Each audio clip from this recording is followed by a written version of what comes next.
Merci de nous choisir pour vous informer, mesdames et messieurs. Bonsoir et tout de suite, prenons le sommaire. Les auteurs du meurtre de l'étudiant de l'UNIKIN, Chamakwete Honoré, ont été capturés, jugés puis surtout condamnés à la peine capitale dans la nuit de vendredi 6 août. L'électricité vivable, le quartier Mikondo Anjili a été bénéficiaire du projet initié par le chef de l'État Félix-Antoine Tshisekedi Tshilombo, qui s'y est rendu lui-même à la nuit tombée pour vérifier la concrétisation de cette promesse.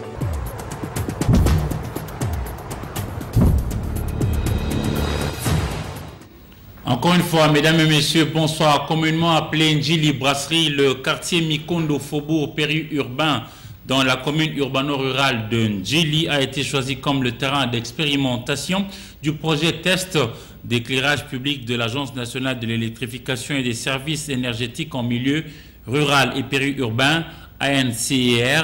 Initiateur de ce projet, le président de la République, Félix-Antoine Tshisekedi Tshilombo, est arrivé la nuit tombée à Mikondo, à une trentaine de kilomètres du centre-ville, pour se rendre compte lui-même de l'effectivité de ces projets réalisés en 45 jours par l'entreprise Solectra, partenaire de ANCER. La phase test s'est déroulée avec succès sur un tronçon de près de 2 km sur cette artère de Njili Brasserie, éclairée par l'énergie solaire obtenue grâce aux panneaux photovoltaïques optiques. Et pour les experts de Solectra, leur technologie a déjà fait ses preuves dans une dizaine de pays africains. Tshisekedi Tshilombo a présidé par vidéoconférence hier, vendredi 6 août 2021, la 14e réunion du Conseil de ministres du gouvernement de la République, piloté par le Premier ministre Samalukonde Kyenge Jean-Michel, et avec bien sûr Patrick Mouyaya, qui en est le porte-parole. Nous proposons ces comptes rendus. Compte rendu de la 14e réunion du Conseil de ministres. Le président de la République, chef de l'État, Félix-Antoine Tshisekedi Tshilombo, a présidé ce vendredi 6 août 2021 la 14e réunion du Conseil de ministres du gouvernement de la République. 5 points étaient inscrits à l'ordre du jour. 1. De la communication du président de la République, chef de l'État. La communication du président de la République a porté sur 5 points, à savoir 1. De la nécessité de faire du franc congolais une monnaie forte et stable. Le président de la République a appelé à une réflexion profonde pour faire de la monnaie nationale une monnaie forte, stable et compétitive, dans l'objectif d'agir pour l'amélioration des recettes collectées par les régies financières. Il a encouragé le gouvernement à concrétiser son engagement de mettre en œuvre des politiques macroéconomiques crédibles et d'accélérer les réformes structurelles devant, à terme, concourir au renforcement de la stabilité interne et externe de la monnaie nationale en vue d'améliorer significativement le pouvoir d'achat du citoyen congolais. Le renforcement de cette stabilité pourrait aussi trouver écho dans l'accélération du processus de dédollarisation par l'application stricte d'une série de mesures visant à utiliser le franc congolais comme unité de compte pour toutes les transactions sur le territoire national. Le gouvernement de la République et la Banque centrale du Congo devraient, dans cette optique, consolider les efforts pour faire de la monnaie nationale une monnaie stable et forte. Du point de vue de la communication du président de la République, chef de l'État, portant sur les allègements fiscaux à octroyer aux concessionnaires des services publics des télécommunications. En vue de lever un obstacle majeur dans la réalisation de la vision de faire du numérique un levier d'intégration, de bonne gouvernance, de croissance économique et de progrès social, le président de la République a rappelé aux membres du gouvernement que cette question est inscrite dans le programme du gouvernement sous le pilier 9, portant sur la promotion et le développement des nouvelles technologies de l'information et de la communication. Cela passe notamment par l'octroi des facilités aux opérateurs économiques intervenant dans la construction des infrastructures en vue d'accélérer le déploiement intégral de la fibre optique à travers le pays. Venons-en à cette sanction et la peine capitale sans admission des circonstances atténuantes. C'est celle qui a été infligée aux prévenus. Désormais coupables Mbala Mayemba Benoît et Wamba Vemba Maurice sont commandants. Ils ont été reconnus coupables de faits de meurtre de l'étudiant Chama Kwete Honoré et tentative de meurtre de l'étudiante Sarah Tamfoumou dont on a parlé peu. La sentence du tribunal militaire de garnison de Kinshasa Ngalima a été prononcée hier vendredi 6 août 2021 dans la nuit. Sylvain Kapombobo Sengele pour la suite. Les verdicts du tribunal militaire de garnison de Kinshasa Ngalima siégeant en procédure de flagrance dans l'affaire du meurtre de Chama Kwete Honoré, étudiant en GD en lettres à l'université de Kinshasa, est finalement tombé ce vendredi 6 août 2021. Les prévenus Mbala Mayemba Benoît et son commandant Wamba Vemba Maurice ont été jugés et condamnés chacun à la peine capitale. Si les condamnés précités peuvent bénéficier de circonstances atténuantes, à la majorité des voix demande sa composition, le tribunal répond non. Par conséquent, le tribunal le condamne de la manière suivante. S'agissant de l'infraction de meurtre, à la peine de mort, à chacun. Les condamnés doivent aussi aux parties civiles les paiements des dommages et intérêts. 50 000 $ américains pour la partie civile Maurice Miema et 5 000 $ américains pour la partie civile Sarah Tamfoumou. Bien avant, la police scientifique, représentée par le commissaire principal Zola, a présenté au tribunal son rapport d'expertise en balistique. Lequel rapport a renseigné que l'étudiant Chama Kwete a été tué par 5 balles tirées par les prévenus Benoît Mbala Mayemba. 2 officiers supérieurs de forces armées de la République démocratique du Congo FARDC condamnés à 10 ans et 12 mois de servitude pénale principale par la Cour militaire de la province de l'Ituri pour violation de consignes, outrage à son supérieur et refus d'ordre donné. Dans ces arrêts prononcés vendredi, hier donc 6 août 2021, dans la salle d'audience de cette cour de Bunia, chef-lieu de la province de l'Ituri, la cour a ordonné l'arrestation immédiate de l'un de condamné de 10 ans, malgré le fait qu'il soit major de son état. Charlie Omba. La Cour militaire de l'Ituri, dans son audience publique de ce vendredi 6 août, présidée par le lieutenant-colonel Kelly Dienga, a condamné le major Angele Simon en 10 ans de servitude pénale principale pour violation des consignes, outrage en sous supérieur et refus d'ordre. Dans son arrêt, la Cour ordonne l'arrestation immédiate de ce major destitué de son grade en fuite et il est instruit au paiement de 10 000 $ américains au profit de la partie civile en titre de dommages et intérêts. À la question de savoir si le prévenu Kangela est coupable de toutes les préventions mises à sa charge, à savoir la violation des consignes, l'outrage envers son supérieur, le refus d'obéissance, à la majorité des voix des membres de sa commission, la Cour répond par oui. Les condamne à la peine la plus forte qui est celle de 10 ans de servitude pénale. Prononce sa destitution sur pied de l'article 31 du Code pénal. Dans un autre arrêt, cette même cour a infligé au major Bahati Amissi une peine de 12 mois avec paiement de 250 000 francs pour violation des consignes, mais sans être arrêté. Il lui interdit de porter son grade jusqu'à la fin de sa peine. Est reconnu coupable de la prévention de violation des consignes à la majorité des voix des membres de sa commission. Dit à la majorité des voix des membres de sa composition qu'il y a lieu de lui accorder les bénéfices des circonstances atténuantes, tenant compte de sa délinquance primaire, de sa mentalité frustre et pour n'avoir pas suffisamment étudié. En conséquence, les condamne avec admission des circonstances atténuantes sous-mentionnées. à 12 mois de servitude pénale principale, assorti d'un sursis de 12 mois. Signalons que les faits se sont passés en février 2020 à Masumbuko, dans le territoire de Djougou, pour les premiers condamnés en fuite, et en août 2020 à Lengabo pour les seconds.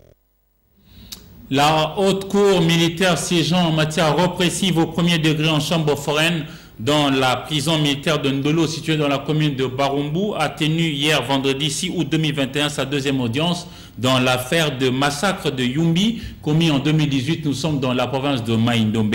La haute cour a vérifié les identités des 78 prévenus sur 79 accusés de 10 préventions, notamment crimes contre l'humanité par meurtre et crimes contre l'humanité par transfert forcé de la population. La suite avec Sylvain Kapombo Sengele.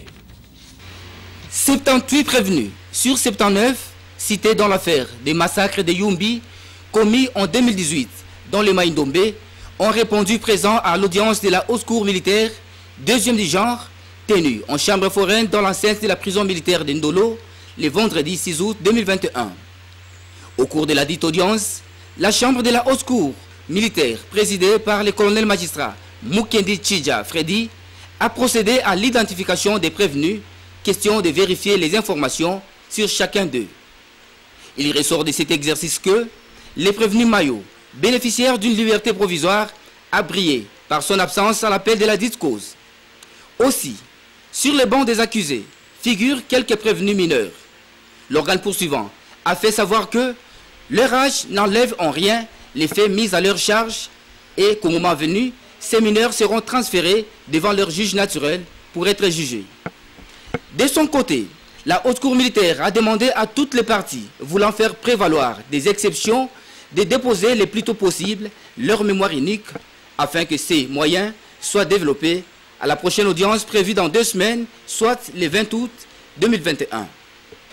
Il convient de rappeler que les prévenus sont poursuivis pour 10 infractions, entre autres crimes contre l'humanité par meurtre, crimes contre l'humanité par transfert forcé des populations, crimes contre l'humanité par déportation, l'association des malfaiteurs, incendie volontaire et destruction méchante. État de siège dans 2 provinces parmi les 26 que compte la République démocratique du Congo. La force navale n'est pas en reste dans les efforts conjugués pour la restauration de la paix véritable dans le Nord Kivu et l'Ituri, situé justement dans la partie orientale de la République démocratique du Congo. À Goma, chef-lieu du Nord Kivu, le vice-amiral Kouyandi Ahmed a voulu mettre en relief l'apport de ces éléments des forces armées de la République démocratique du Congo. Le vice-amiral Kouyandi Ahmed Grégoire, chef d'état-major adjoint en charge des opérations et renseignements de la force navale, est arrivé à Goma ce vendredi 6 août 2021.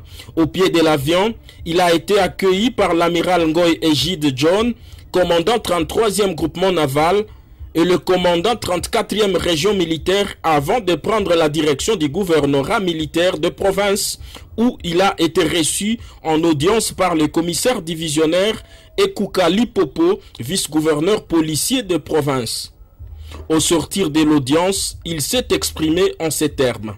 Le Nord Kivu est en état de siège comme celle de l'Ituri. Et la force navale est implantée dans des espaces liquides. On n'a pas voulu qu'on voit seulement l'infanterie en train d'agir, mais nous avons voulu qu'il y ait aussi visibilité de la force navale. C'est comme ça que j'ai amené certains matériels que je vais remettre au commandant groupement pour faire voir la visibilité de la force navale dans ces diverses opérations. Donc, au moment où je vous parle, nous avons du personnel en pleine formation et les matériels arrivent et avec le temps, nous allons voir petit à petit comment remonter la pente. Notons que cette dotation en matériel adéquat et professionnel au 33e groupement naval par la hiérarchie des forces armées de la République démocratique du Congo s'inscrit dans le cadre de la montée en puissance de la force navale afin que cette dernière réponde efficacement aux attentes de l'état de siège décrété par le chef de l'État et commandant suprême son Excellence Félix-Antoine Tshisekedi Tshilombo en Ituri et au Nord Kivu. Les députés nationaux sont dans l'attente de la réponse du ministre national de la Défense qu'ils ont auditionné hier vendredi au sujet de l'état de siège 48 heures lui ont été accordées afin de s'y préparer. Polydor Patrick Ngaziami revient sur cette plénière qui inaugure ici la série d'auditions initiées à ce sujet. Suivez. La commission défense et sécurité de la Chambre basse du Parlement a entamé les travaux approfondis d'évaluation de l'état de siège en vigueur dans les provinces de l'Ituri et du Nord Kivu, et ce, 90 jours après son entrée en vigueur. Au premier jour des travaux, la commission a procédé aux auditions du ministre de la Défense et du chef d'état-major général des forces armées de la République démocratique du Congo. Les travaux se sont déroulés dans un climat de sérénité. Les échanges ont porté sur plusieurs sujets et il va revenir dans 48 heures pour répondre à certaines préoccupations des honorables. Il sera donc de nouveau devant les députés nationaux lundi prochain. Le même lundi et toujours dans le cadre des auditions, les élus du peuple auditionneront le ministre de la Justice avant de poursuivre avec les autres auditions, a circonscrit le président de la commission parlementaire. Le député Saint-Nicolas Irakan, membre de la commission et élu de l'Ituri, s'est dit de son côté satisfait d'auditionner les membres du gouvernement et d'écouter l'armée. Nous avons commencé à la séance plénière pendant 2h30. Nous venons de continuer en commission. Donc il y a des éléments que nous sommes en train de recueillir.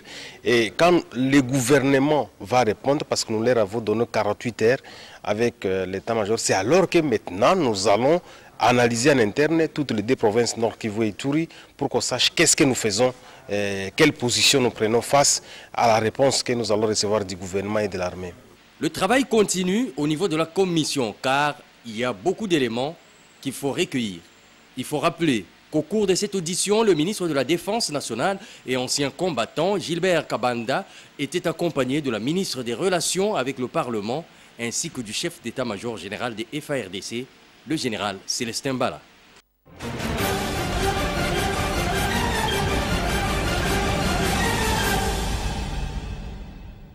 Ce soir, nous allons nous entretenir avec Madame Carole Nka Première, qui est chantre de l'Éternel, mais aussi influenceuse congolaise, résidant au Canada, mais qui est actuellement de passage à Kinshasa, capitale de la République démocratique du Congo.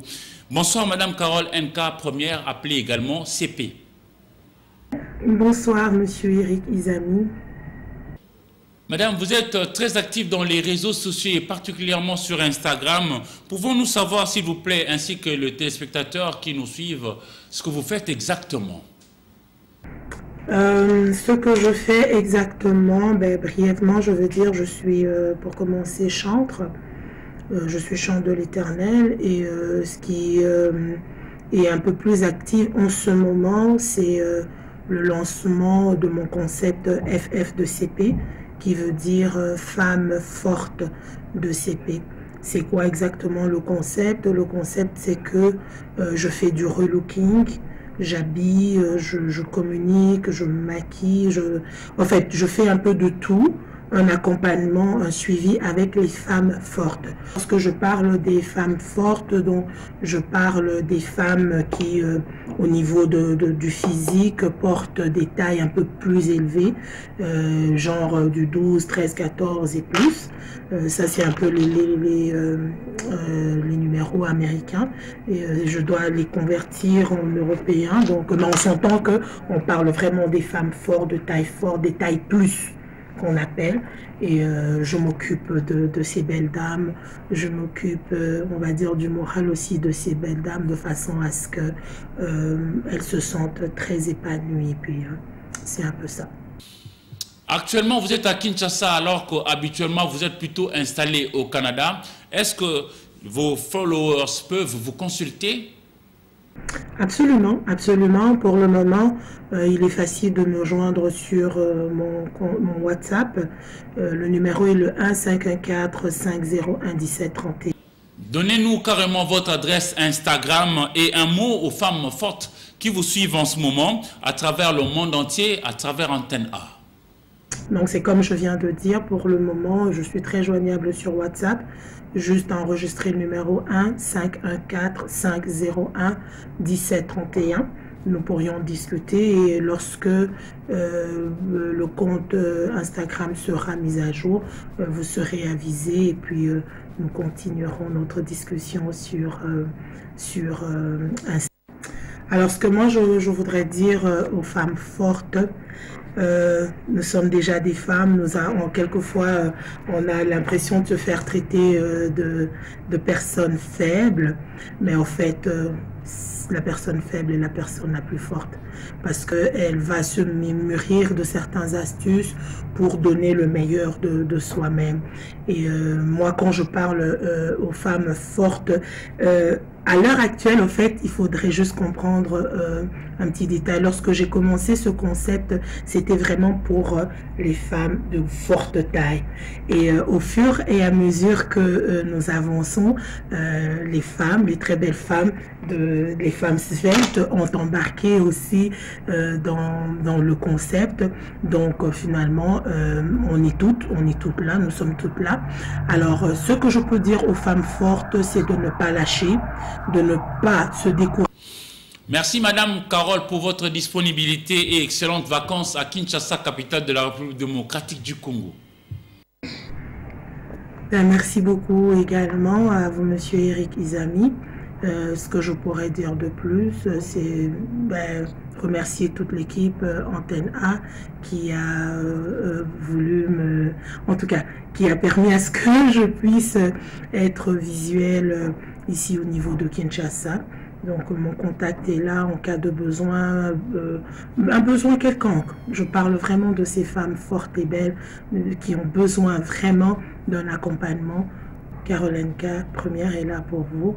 Et évidemment, bien des bonnes choses. J'ose croire que dans les jours à venir, nous reviendrons encore pour en parler en long et en large. Merci beaucoup à vous et passez une très belle journée.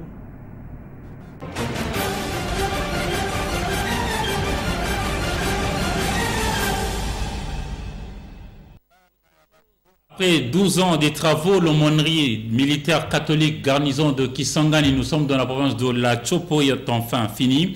Béni par l'archevêque de Kisangani, cet ouvrage a coûté 74 000 $ américains. On fait le point sur place à Kisangani Boyoma Singamwambe avec Patrick Mangala.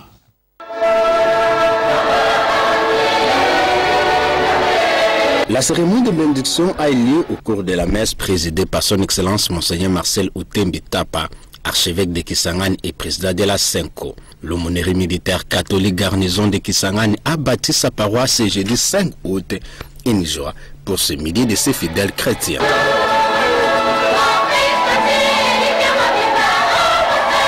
Avant la célébration eucharistique, l'ordinaire délié a tout d'abord béni les 4 coins de l'édifice, à l'intérieur comme à l'extérieur. Selon le père Jean-Fidèle Hugo, curé de la paroisse Saint-Martin de Porres et colonel aumônier, le coût des travaux s'est élevé à 74 000 $. La contribution provient essentiellement des chrétiens des chapelles de FARDC et de la PNC, ainsi que des officiers généraux et supérieurs des décors, sans oublier les personnes de bonne volonté. Prenant la parole, Monseigneur l'archevêque Marcel Outembi Tapa a encouragé et félicité les fidèles de cette paroisse.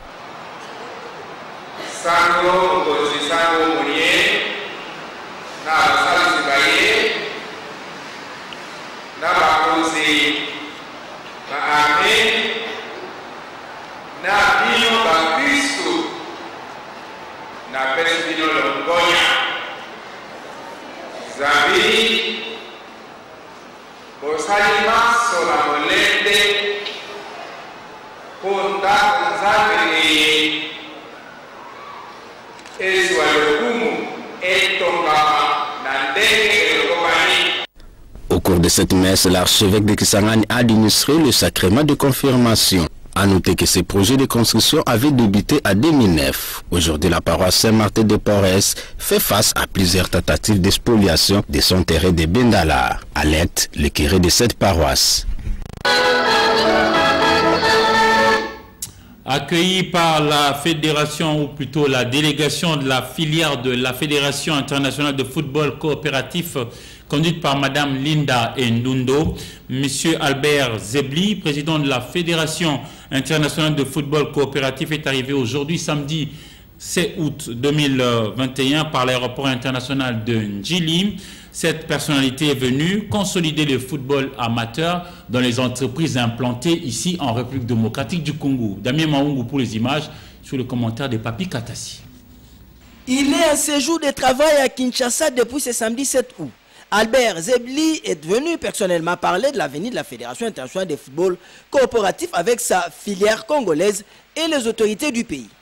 Je suis toujours sur la route, entre guillemets, pour soutenir nos membres. Et donc c'est sûr et certain que l'objectif dans les prochains jours qui suivent, c'est de soutenir toute l'instance locale, surtout de soutenir toute l'organisation, les dirigeants, pour pouvoir vraiment mettre en place une structure qui sera viable au futur et qui mettra les 4 valeurs fondamentales en face de tous les chefs d'entreprise, pour s'assurer que leurs employés ont accès à non seulement le sport entreprise, mais surtout le foot corporatif.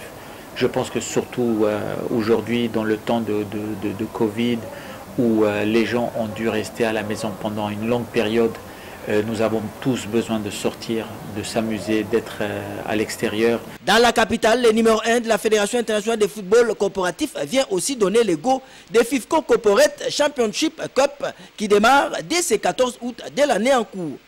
Alors déjà, la World Corporate Champions Cup, c'est notre tournoi phare qui se tient chaque année. Donc la première année était en 2018 à Montréal. La deuxième était à Monaco 2019 et 2021 sera à Dubaï. Donc les qualifications envers la World Corporate Champions Cup qui va se dérouler ici à Kinshasa, c'est surtout les qualifications des entreprises, des équipes, donc la compétition locale. Le gagnant de la compétition locale ici à Kinshasa sera le représentant du pays. En 2019, la FIFCO compte près de 2 millions de licenciés et 60 pays membres. Les actions de la FIFCO s'organisent autour des 4 valeurs clés: la promotion du sport amateur, la promotion d'un monde de vie sain, le renforcement de l'esprit d'équipe et la promotion du renforcement d'un réseau professionnel international. Mesdames et messieurs, vous nous avez peut-être pris en cours. Je voudrais vous rappeler le principal titre de ce journal avant de nous séparer. Rappel de titre. Les auteurs du meurtre de l'étudiant de l'UNIKIN, Chama Kwete Honoré, ont été capturés, jugés puis surtout condamnés à la peine capitale dans la nuit de vendredi 6 août. L'électricité vivable, le quartier Mikondo Anjili a été bénéficiaire du projet initié par le chef de l'État Félix-Antoine Tshisekedi Tshilombo, qui s'y est rendu lui-même à la nuit tombée pour vérifier la concrétisation de cette promesse.